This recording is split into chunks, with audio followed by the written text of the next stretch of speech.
Hi, this is Dean from the Elite Vendors Network. I'm here today at Stockbrook Manor in Essex to have a quick chat with Babara from Afmena Events. Ain't gonna let nobody turn it round, turn it round, turn it round. Ain't gonna let nobody.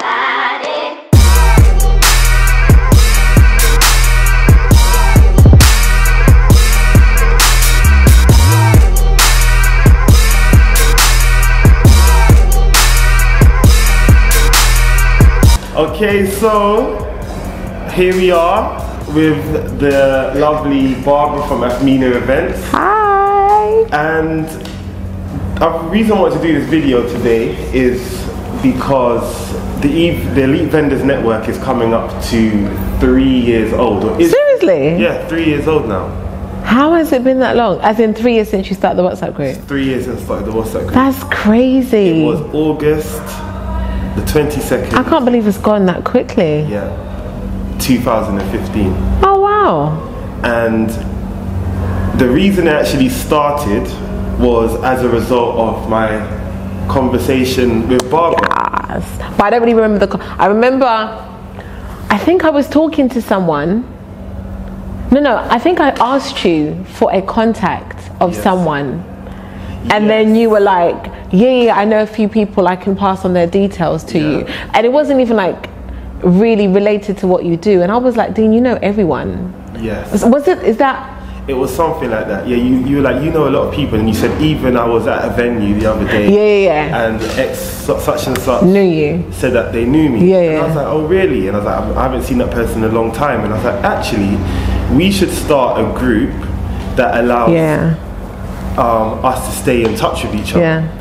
Because at the time I was more DJing and doing production, but I realized that say like I came to start setting up at say 12 o'clock and I was starting to DJ at 3 or 4. The person who delivered the cake or maybe the furniture, etc., might have been at the same venue, the same wedding, but they may have come at 9 o'clock. And we were missing each other, but we didn't. So sometimes a lot of us were working at the same events, but not actually really connected. Interacting. So that was the first purpose of the group, just to stay in touch, say, oh, you know, I'm going to be here today, or maybe give someone a heads up of, even if it's traffic or a new venue's opening or if there's opportunity somewhere.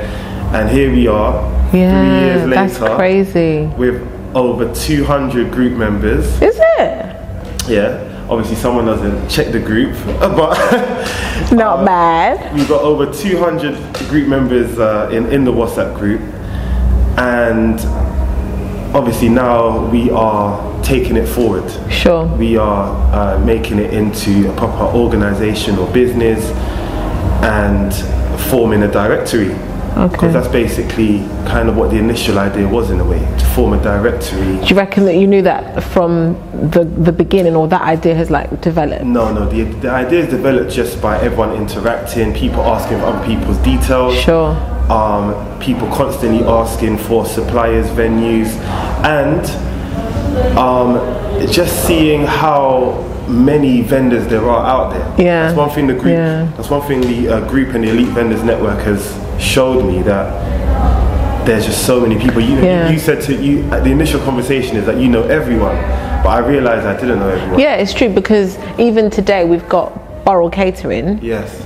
And this is our second time working with them. Yeah. Within, I think, what, 3 weeks? Yeah. 4 weeks, but for the past 5 years that I've been doing this, never worked with them. Yes. Do you know? So it's like, there's so many. Out there. There's so many people, and through letting other people add their friends to the group, or the suppliers that they knew, or vendors, I started to realize that this is actually massive. There's way more photographers than I knew, way more stylists and venue decorators, way more cake makers, venue stylists. You know, there was a lot more people than I knew. You know, videographers, photographers, DJs, etc. And it's obviously just growing and growing. And now I'm just kind of seeing the bigger picture here. But the kind of aim of the EVN and even just speaking to you today is trying to maintain our relationships. Because as you know, the industry is growing, but it's also quite small. It's true. And apart from Babara, who you've worked with just only a few times, you come across quite a few of the same people quite often. So I just wanted to just ask you a few questions about yourself and what you do. Sure. And then also speak about your relationships with other vendors and how you maintain those relationships. Okay. So I guess first things first, introduce yourself. So I'm Babara, known to some as Efia as well, which is kind of where the name Afmena comes from. And I do decor. So I provide the full venue styling, and I'm just not concerned about I don't know, like the centerpieces or the bride's bouquet. I'm concerned about everything, how it all ties in together. Like I'm concerned about the place names and the table numbers, how they're framed and things like that. Like I just love to see everything come together. So full venue styling, and I'm a florist as well. I'm a trained florist. I do flowers, fresh or silk, and this is what I do for my living. My 9 to 5. Well, it's not 9 to 5. It's a lot longer than that now. Yes. But this is my bread and butter. Feeds my 3 children, and so yeah, that's what I do. And how did you go from? Did you start off with being a florist? Or did you start off doing the styling? Which was it decor or floristry? That's a really good question. I started off with flowers. Okay. And you know what? Okay, no. I started with decor because I got married really young. Yes. So I've been married this December will be 14 years. 14 years. Wow. Some of us haven't even started. So I'm 30. Everyone's trying to do the maths, I'm sure. But as I'm 31, I got married at 18. Wow. And I wasn't pregnant. and so I just have to let y'all know, because sometimes people like, so the next question usually is, oh, do you have children? Oh, how old are your children? Because people are trying to calculate. The maths, No, I wasn't pregnant. Okay. Yes. So so we got married young. We didn't have money. So and those were back in the day, like when we had, you know, balloons were the thing, even though that's made a comeback now. But you know, so we didn't have money, everything was DIY, so I just did my decor myself. And you know, it was something so simple, like getting these bowls and colouring the water green, because my colours were golden green. And then having like what's it called, like golden candles floating. Everyone was like, oh my gosh, because everyone had only ever seen balloons. So from there, you still got pictures and videos of yeah.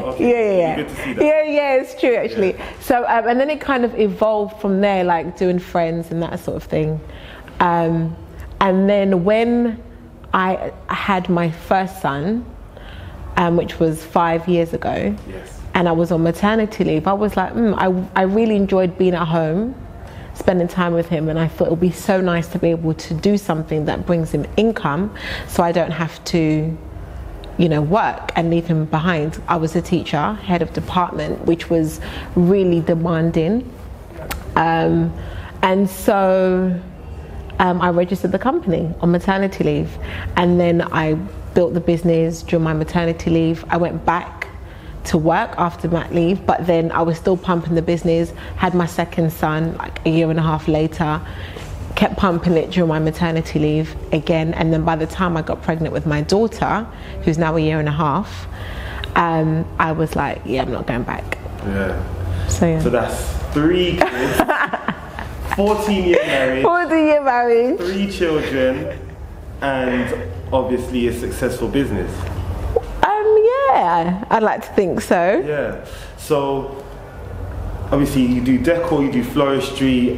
Traditionally, I guess a lot of florists just focus on flowers. Yeah. And I guess decorators now more and more getting into floristry, and it's kind of combining. But when did you realize that, as you say, you like to set the whole scene, you like to transform the room? When did you realize that that's what you wanted to do? When I did events and I'd be providing the centerpieces, and then someone else would come and they would provide chair covers with holes in them. Yes. Or do you know what I mean? Or I would, I don't know, do the head table, and then someone would come and provide these horrible centerpieces, or the bride would do this DIY job, and I was like, I can't even take pictures because it's not consistent. Yes. So I was like, no, I need to do the whole thing. And it just needs to be consistent. I mean, I really would like to do more fresh flowers, and I think a lot of, because a lot of our clientele are African Caribbeans, they oftentimes opt for silk, and so I think next year I'd really want to push for doing a lot more fresh. But yeah, that's when I realised that no, we can't be doing bits and pieces. It's all about having control, basically. Absolutely. Okay, would your husband also say that you like to have control? Ever so slightly, I'm a slight control freak. Yeah. Okay. But do you know what I mean though? It's like, and then it compromises on your brand, because no one knows that you didn't provide the chair covers that have the holes. Yeah.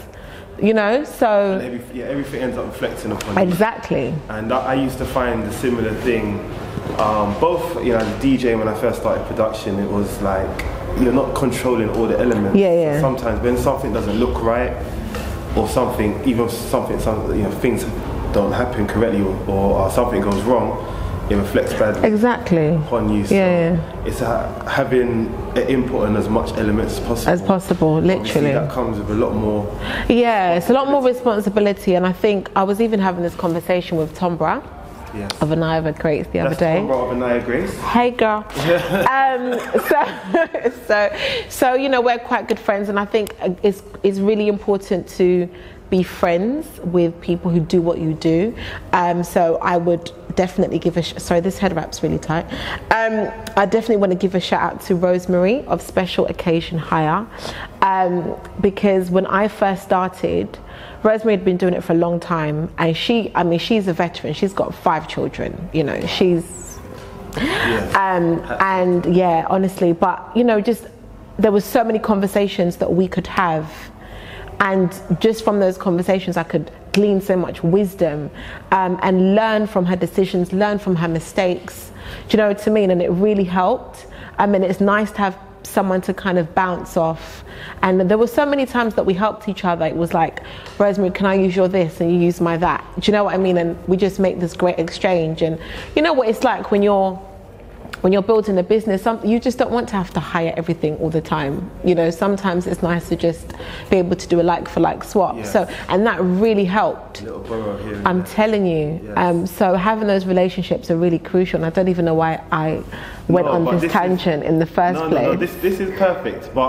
But just before I continue this, I'm just going to rewind a little. Okay. And just speak about Afmena just a little bit more, just in terms of the actual day you decided to start the business, and what made you make that decision. What was the really deciding factor? Because you know, as you must know, a lot of people are always on the brink of starting their business and they're never too sure whether to actually put 2 feet in or have 1 foot in, 1 foot out. But what actually made you go ahead and register it and say you're going to do this properly?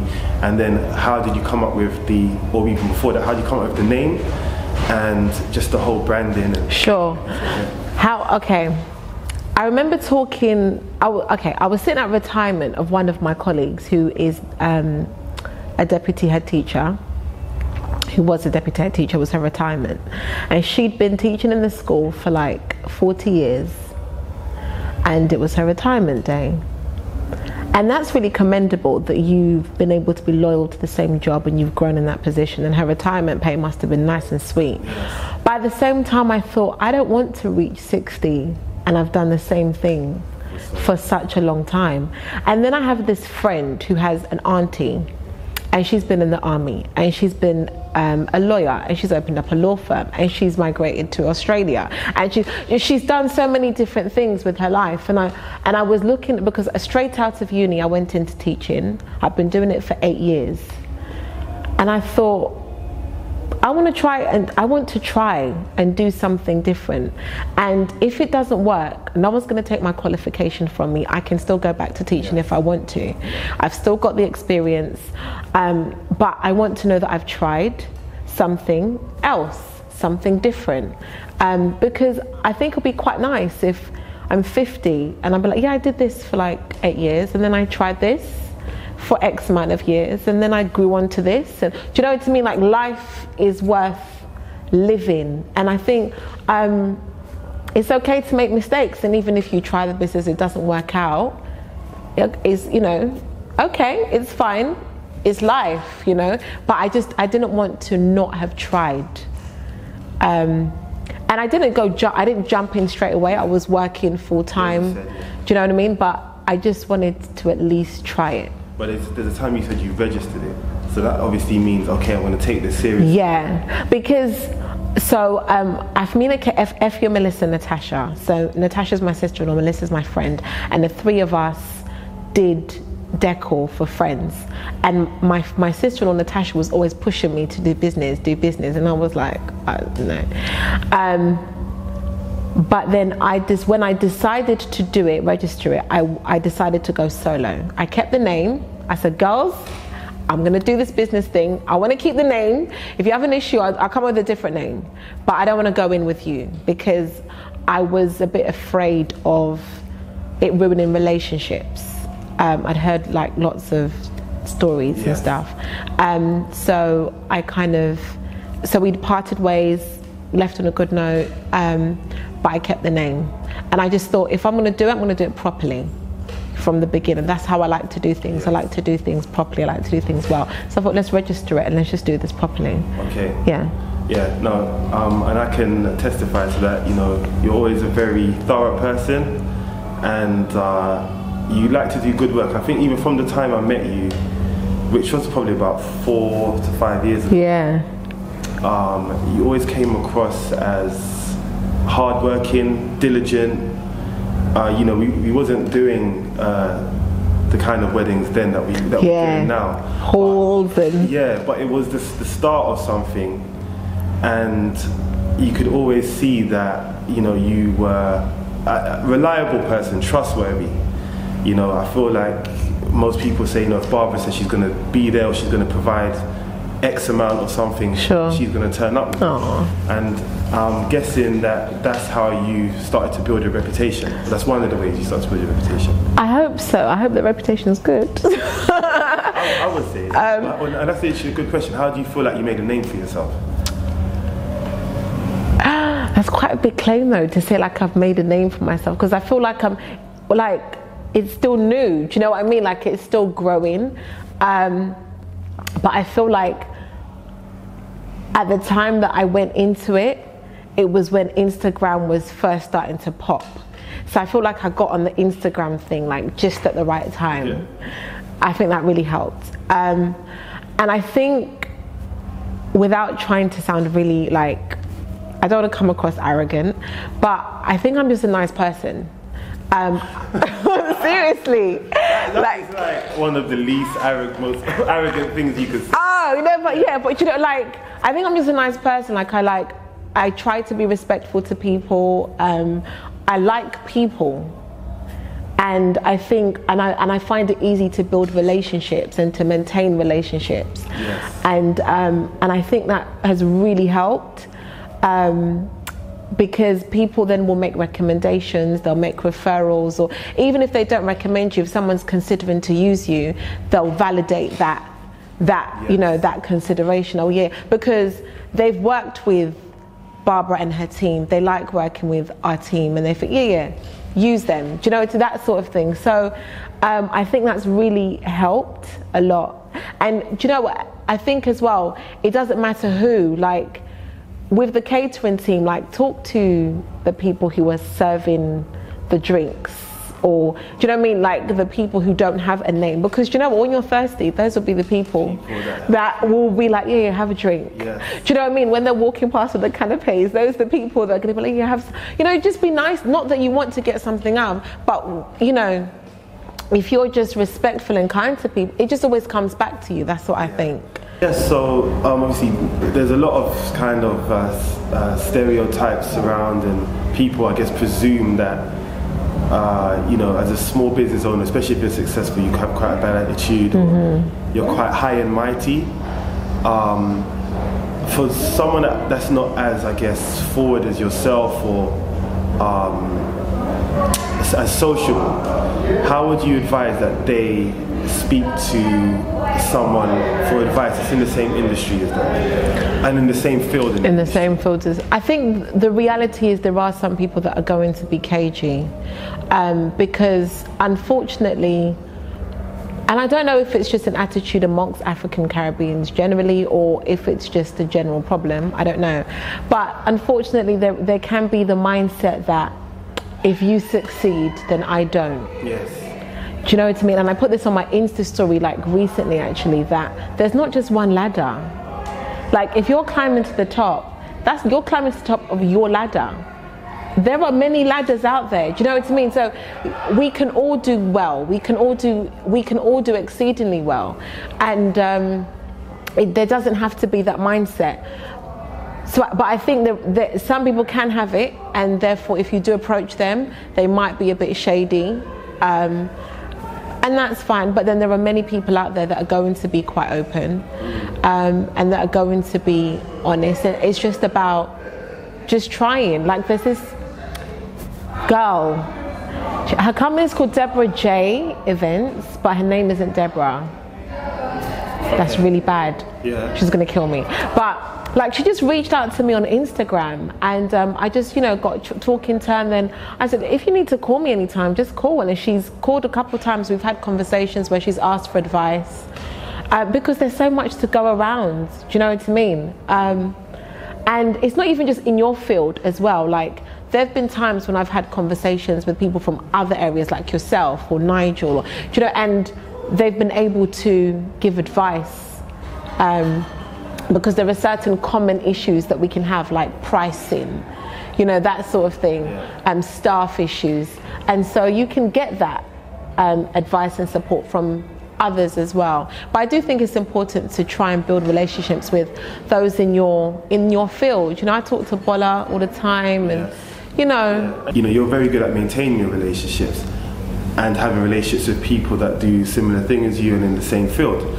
But as you get more experienced and your clientele grow and you're doing more and more, I guess, bigger weddings, don't you feel like, even though there's a lot of ladders, don't you feel like the pool of clientele that you really want is getting smaller and smaller? I don't know if you agree with that or not, firstly. And then secondly, don't you find sometimes you end up quoting against some people that are your friends for the same job? Like, how do you handle stuff like that? Yeah, that's inevitable. But at the same time, I guess what needs to happen is, and this is an area that I'm looking at the moment with the business, is how to not be an exclusively African Caribbean vendor. Yes. In the sense that, like, as you can see, I'm quite pro-black. Like that's just me as a person. It's reflected in my house. It's reflected, I'm quite passionate about that kind of thing. So I'm into black businesses doing well, empowerment, all that kind of stuff. But at the same time, I don't think that necessarily means that we just have to have African Caribbean clients. I think if we are doing a job and it's of good quality and it's of good standard, we should be getting clients who are willing to pay, yes, whatever their color, regardless of their color. So I think that probably is what's going to open the pool more. And I think if we focus on quality control and standards and being professional and being consistent, that will inevitably happen. And that's happening with us, gradually. I think when we first started, upon reflection, we did a lot of African Caribbean wedding fairs and that sort of thing. And I think that's how we kind of ended up in that, Yeah, plus it's just because of your social circle. Exactly, that sort of thing. But, gradually it's kind of branching out. And I think that's probably what's going to help, generally with that, with everybody, if we're just... because this is the thing, like when you get white people, or when you get Asian people, or when you get Greek people or Turkish people who provide a service, they get clients from all over, including their own. Do you know what I mean? Because that's how I want it to be for us. Yeah. We're just good at what we do, so people want to use us because we're good. Yeah. Simple. Does that make sense? I like that. Yeah. So are you doing anything actively to try and get, clients of other races, cultures, or? Yeah. So, I mean, what I figured is that Instagram, because of the way the algorithms work, they are going to generally always generate the same kind of people to your page. So I've kind of, accepted that. But I think SEO is going to really help with bringing in clients from other backgrounds, and that's something that we're working on, as well as working with venues, trying to be on the preferred list of certain venues and that sort of thing. So those are the two areas that we're trying to go down. Actually also working on a brochure with LD Creations. Hey Demeji. So working on a brochure as well, like an electronic brochure that can be sent to clients from these venues and that sort of thing. So that's something that I am actively working on. Yeah. So you've mentioned Instagram a few times. So is that, I'm guessing that's one of the main ways that you not only market yourself but you get your clientele? Yeah. Well, it's not always necessarily a good thing, because it can mean that you get the same type of clients, budget brackets and that sort of thing. But I think it's important to be consistent with Instagram, because oftentimes once a bride checks you out, they then want to see what's happening on Instagram. They will then follow you, and that, so they want to see that you're active and that sort of thing. So I think it's important to be consistent with that. Yeah. Okay, so back to the kind of relationships topic. Obviously you mentioned earlier that you are a mother. Yes. You, in a smile instantly comes to your face. I love that. You are a wife. Yes. You are also, what you didn't mention, that you're a pastor's wife. Yes. You also have your obviously events company. Yeah. You have friends, you have other family, etc. So how do you go about balancing your time between all these different things that are that require your time, that need to be done properly? So you like to do things thoroughly. We all have the same 24 hours in a day, we all have the same 7 days in a week. So how do you split your time between your clients and social media, Instagram, answering inquiries and administration, plus getting the job done itself, plus being a wife, a mother, and any other activities that you do? So there are certain things that I do now, but there's certain things that I'm going to implement. Yes. So things that I do now, so I also homeschool. Yes. And I intend to homeschool my children at least for their primary education. Thanks. Yes. I intend to homeschool them for their primary education, and so because of that, I have an allocated time of when I homeschool them, and then I have an allocated time of doing phone calls and so on. A lot of admin has to be done late in the evenings. I have a separate phone for business, so after a certain time it just gets switched off. That really helps me. Don't you ever get scared that you're going to miss that, or that £1 million? Well, no, because I always call back if I receive a missed call, or do you know what I mean? So and then I guess at the same time I turn down a lot of bookings. I don't work on Sundays, so I don't do Sunday weddings. I really admire that too. Yeah, that's just my personal conviction. So I don't do Sundays. I don't do 2 in a day, because I've just accepted what I can do. Yes.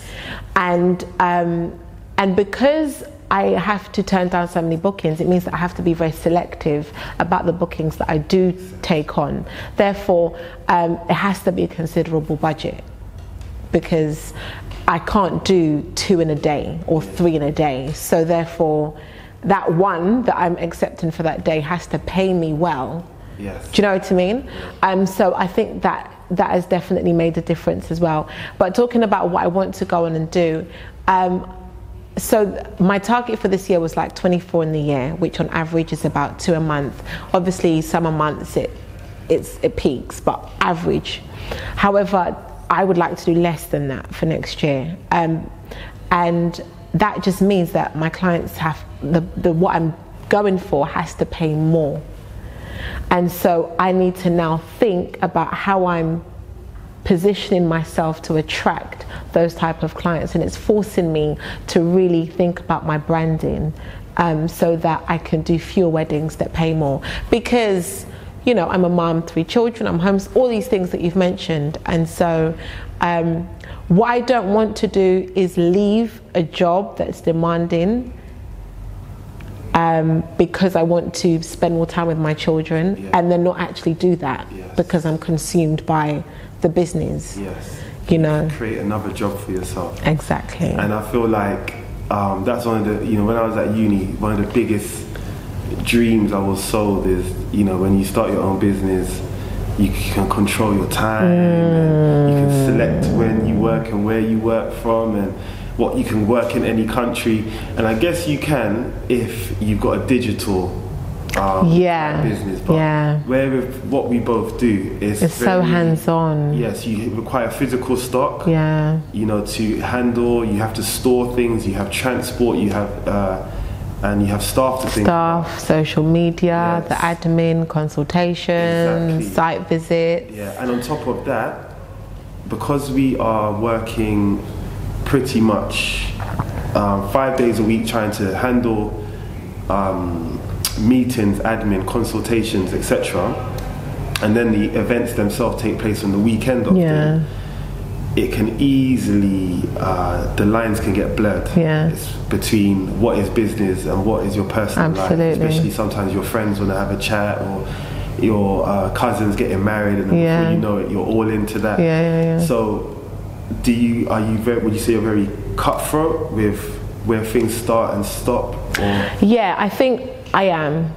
I mean, even the fact that everyone in business knows me as Babara, that in of itself is a slight is a slight separation in a way, because you know, a lot of my friends and family know me as Efia.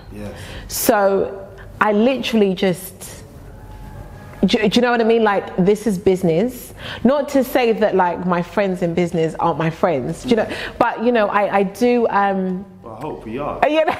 No, yeah. You lot are. But yeah, I'm just very. Even though I've never been invited around for chicken. No. It's coming. It's coming. It's coming. It's coming. But yeah, I'm very kind of, you know, and I think, and it's interesting because one of the feedback, that's not English. Feedbacks. The types of feedback, yeah. One of the types of feedback that I get from clients a lot is that you're very professional. And I wonder what that means, because I think this is business. We're not friends. I'm friendly, but I draw lines. No, but do you know what I mean? Like, I definitely draw lines in that regard. And that's one of the feedbacks, that word again, but yeah, I get that a lot from clients. I'm just very kind of, and I think that really does help to keep me sane, you know. People, they don't come to my house. We meet in a neutral location. They don't know where I live. I generally don't put anything personal up on my social media or anything like that. That's just my personal thing.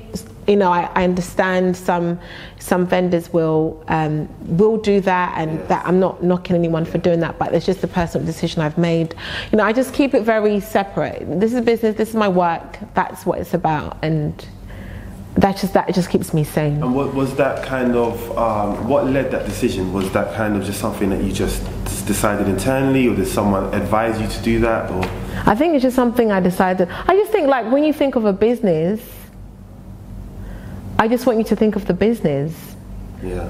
Do you know what I mean? Like, I just want you, like, let the work speak for itself. You don't need to know, like, about me as much. Now I understand that for some people their branding is intertwined with them as an individual, and that's different, and if that's the route that you've taken for branding, I don't knock that, and I do see that it does work for a lot of people, but that's just not what I've chosen to do. I don't hide my face or anything like that, like people know me, but I just like to keep things quite professional. Okay, and I don't think I've over the years ever gone to an event that you're at without you being there, without you doing your checks, and you're very thorough. I would say you're all in. Your work has been great over the years. Thanks. No, seriously, from where we've started. I know. Hey, started from the bottom. Yeah, started from the bottom, and the Elite Vendors Network is 3 years old. Yeah. And as you said, when you first started on Instagram, it's kind of like at the beginning of that, and I feel like at the beginning of people using it to the extent that they do now. But there's been like very much considerable change, and I think a lot of people do attribute it partly to Instagram because obviously awareness is kind of higher of what's possible. But just talk a little bit about your journey and the industry from then till now, and the changes you've seen and what you expect to see in the future. I think the changes that I've seen is that there are so many things now being added. Like when we started, there was seamless dance floors were like, who does seamless dance floors? Now it's like a standard thing. Do you know what I mean? In weddings. So I think there are so many additions, which means that you have more opportunities to make money, and to also be creative at the same time. And I think also people are spending more money on weddings, and budgets are considerably getting better. They're getting, so that's really good, and I anticipate that would, get even better. So I'm just like, we just need to position ourselves so that we get that. We are able to get those well-paying clients and that sort of thing, because there are many of us that are deserving of that. We do very good work, and we work very hard, and do you know what I mean? And we're very creative, and so I just really want us, like, here I go on my power to the people trip again. But I just feel like I see, like, within other communities, they'll set up businesses that are sustained for years, and they pass them on to their children, and it's just so impressive. Like, you will see the same guy running the same corner shop for 30 years, and that corner shop has seen all his children through private school. And I really want that for our community. Like, it's just something I'm so passionate about, and so I just really want us to learn how to do business well. And that's another thing, like, it's not just about the image side of it. We need to figure out how to do business, because it's not a hobby. We're here to make money. We're here to do so, talking to other people about the business side of things, about strategies, about what's cost effective, about how to manage staff effectively, and logistics and that sort. That the business side of things, that's what we really need to educate ourselves on, I feel, because a lot of people start it with no business acumen. None of us have it, but it's to be learned like anything else. And how do you think people can? How do you think it's going to happen, like a wider scale? I've got this WhatsApp profile status at the moment that says you either learn through mentorship or you learn from mistakes. Yes.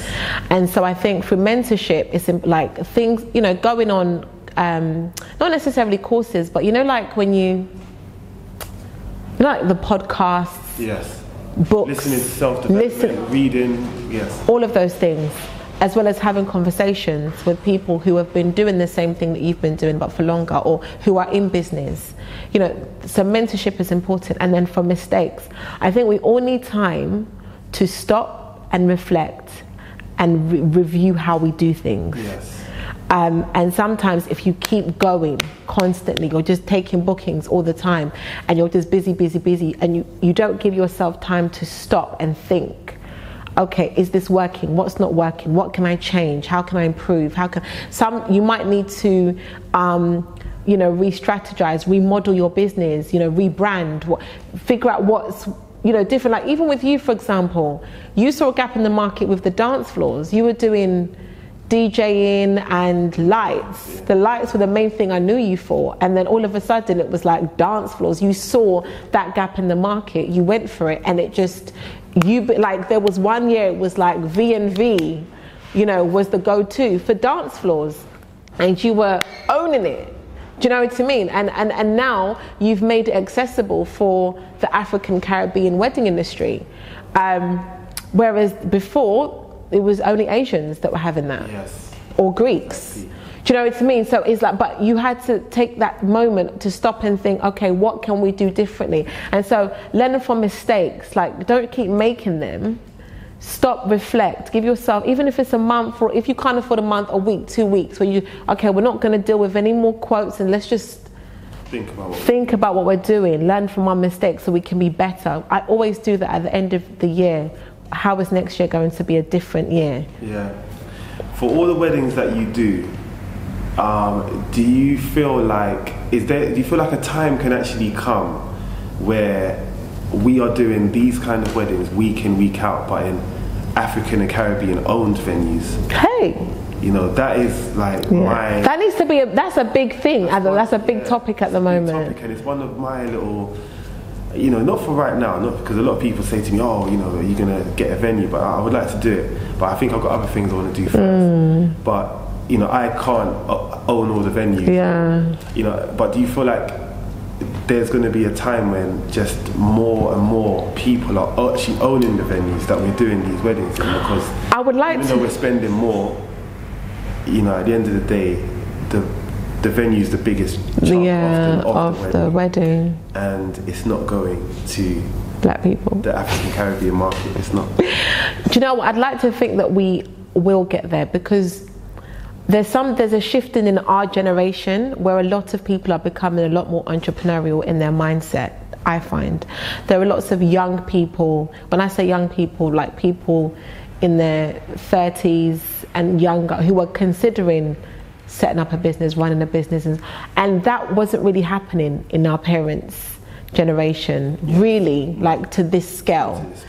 So I feel like there's generally like an awakening amongst black people in terms of just being more empowered in many respects. You know, you've got this whole woke movement going on and stuff, but I do think there is a shifting, and I hopefully, as people continue to grow in business and take opportunities and take risks and be bold, we will get there, and we will own venues. Yeah, I mean, why not? Why not? Seriously. Like sometimes I just think about it, like some of these sometimes you're dealing with people who are running these business, they're not speaking, they can't speak English fluently. Yes. Do you know what I mean? You will have Polish people that will come here, and within a matter of months they have managed to somehow get the plot of land to be running a car wash. They've employed their own people, and they are running that thing. Do you know what I mean? And they've just come. They've just come. Like, seriously, like what is holding us back, you know? I just, so I really, as I said, I can be a bit pro-black and stuff, but you know, it's just, hopefully we will get there. Yeah, we will get there. Alright, well, I'm not going to keep this going for too much longer. Okay. But there's one thing I did want to mention. Right, so I've known Babara a while, as I said. When I first met you, you were working literally sometimes with your children tied to my back or your stomach, and you're there still arranging the flowers. Oh my God! And we've come from kind of community halls to where we are now. And just the point before the last one you made, you spoke about stopping and reflecting, and there's a story that a few of us know that that kind of caused you to have to stop and reflect. There's something that happened basically where, you know, you obviously going really hard, you're pushing yourself to the max, and you have to take a step back after this. Like, if you're happy to do so, sure, I wouldn't mind you sharing that. And letting people know how that kind of impacts your decisions going forward. Sure. So my daughter is a year and a half. Yeah. And when I was pregnant with her, I was 3 months pregnant with her, I was on a way to a site visit. And I don't think I was paying attention. I was distracted. I was trying to, events and all this kind of stuff. And so I was veering into the wrong lane, and then someone beeped me from behind. I was on the M25, like 60 miles an hour. And so I quickly kind of tried to swerve back into my lane, because I was veering into the lane next to me, and I lost control of the car. And so the car ended up hitting like one of the, what are those things that go down the middle of the motorway called? The central reservation. So the car hit the central reservation, and then rebounded and went all the way across 3 lanes to the ditch on the side. So it was literally a miracle that I didn't hit any oncoming cars, because I went from middle lane across to the central reservation, all the way across 3 lanes to the ditch, and it's like 9 a.m. On a weekday morning on the M25. Like, I can only thank God and attribute that to God's grace, that I'm alive. But it really did shake me up, especially because prior to that, no, it wasn't long before that I'd had a miscarriage.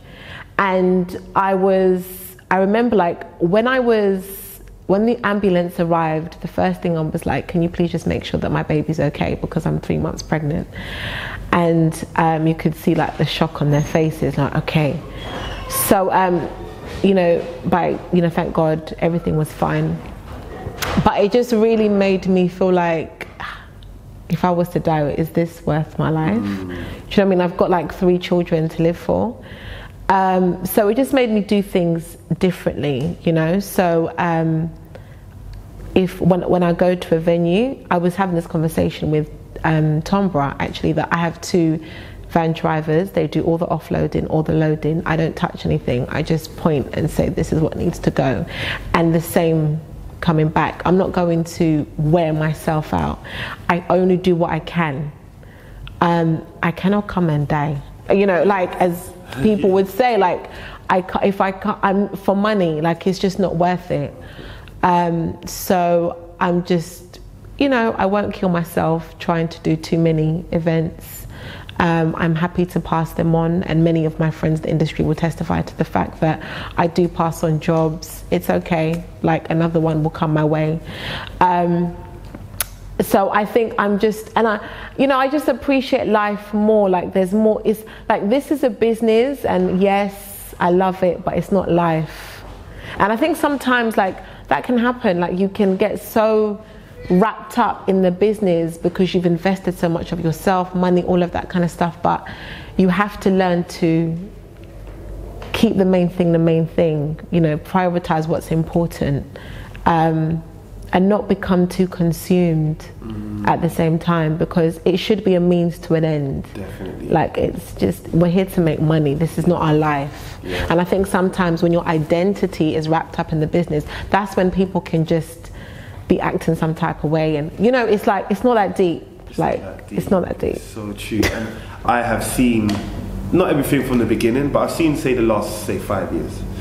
And in that time, I've seen that you've grown as a person, as a business woman, and in various areas. We have our catch-up chats every now and then, and you've already achieved some amazing things. So I guess I want to know, from now, where is Afmena Events going to go? What's going to be the next step? What are we going to see? What should we be looking forward to from Babara and Afmena?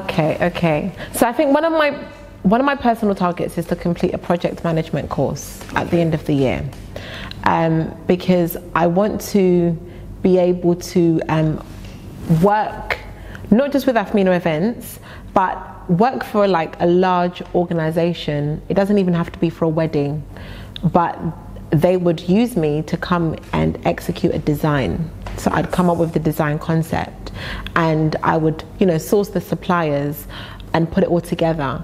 So that's really I would love to go down that route. where I'm not necessarily having to physically do all the labor, but I'm just coming up with the design concept. And it doesn't have to just be for my events, it can be for a larger corporation. That would be really good. I'd also like to be able to make use of my teaching skills. I love to teach, and I think I'm naturally quite good with people as well. So to be able to teach, I'm not yet sure in what capacity. I have considered like teaching in colleges and that sort of thing, courses with young people. But yeah, you know, somehow also teaching what I know about this. So that's definitely one route as well. And I think, as I said, doing fewer weddings and events. I mean, I don't do a lot, to be honest, compared to some people. But I really, because of the quality of life that I want to lead personally, and the nature of my life, the way my life is set up, I can't be like extremely busy with this, so I therefore have to do fewer that pay more. So that's my focus of how to position myself to be able to get that.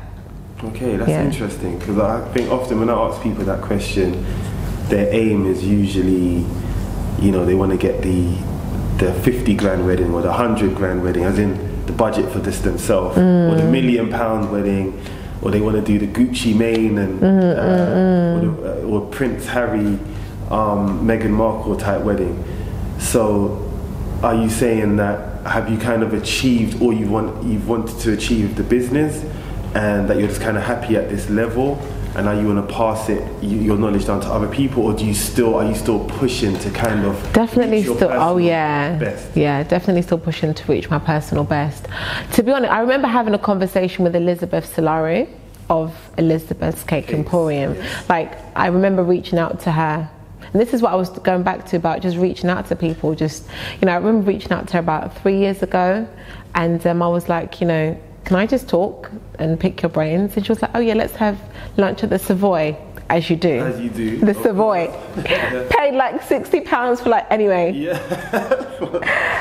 Anyway, but yeah, I remember her saying, you know, people think that the high-end weddings are like, but that comes with its drama as well, because they are seriously paying, they can also be quite demanding. So you've got to figure out if that's what you want. Do you know what I mean? And I don't think necessarily that's what it is. You know, wanting all the luxury, the high end, even though I think the word luxury is majorly overused at the moment. Everyone wants luxury. Yeah, like it's not, what is luxury, to be honest? That's a very subjective word. But anyway, that's another conversation. It's not necessarily about wanting high end, but just wanting to be paid according to the work, the value of what we do. And I just don't think we're there yet. But I think that's an issue with the British wedding industry. In Australia, in America, they get it, and they are spending considerable amounts. And I think that it's, you know, the industry is valued. Decor, floral is valued, and so people are paid adequately. We're not there yet here. And that's just what I want, to be paid my value. Yes. Yeah. Everyone wants to be paid their worth. I guess apart from you know, this kind of theme, I've got a topic of relationships right now. The biggest topic is pricing, isn't it? Pricing. Everyone is complaining that they're not getting paid. Yeah, yeah. And that's from the I guess they've been up and coming to the more experienced. And that's because we know that in other circles, within in other cultures, people who are doing what we're doing are getting paid double, triple for doing the same thing. Do you know what I mean? And sometimes there's frustration as well, because anyway, let me not even go there. What? No, that was just about you to get something. No, like, okay, so should we go there, Dean? Let's go. Should we go there? I know where you're going. Let's go. Okay, let's go. Okay, so you have like let's just hypothetically say you have an Asian vendor who is used to clients paying a considerable amount, because, you know, Asian weddings, they've got budgets, so therefore they're able to splash out. And so there are vendors who have work that exemplify that reflect the amount that's been spent.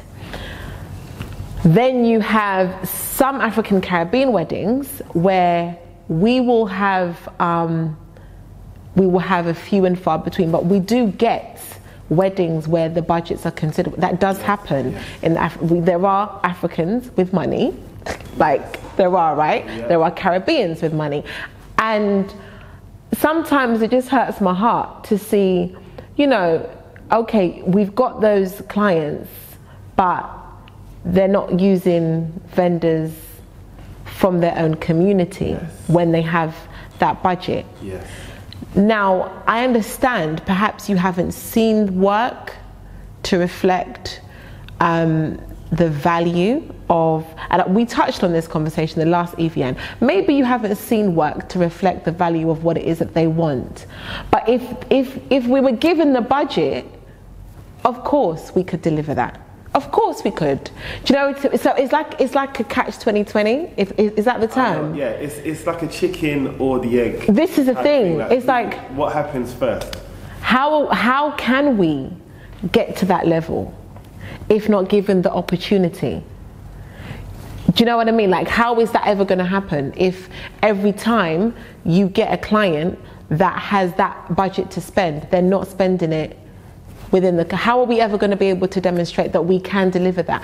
It's just it's a personal issue that I have, and I guess I'm going to be brave and just say it on camera, because I know it's a conversation that I have with people behind the scenes, and it's a conversation that it needs to be said, like, how are we ever going to break out of this pigeonhole? Yeah. What is your final word to close this discussion?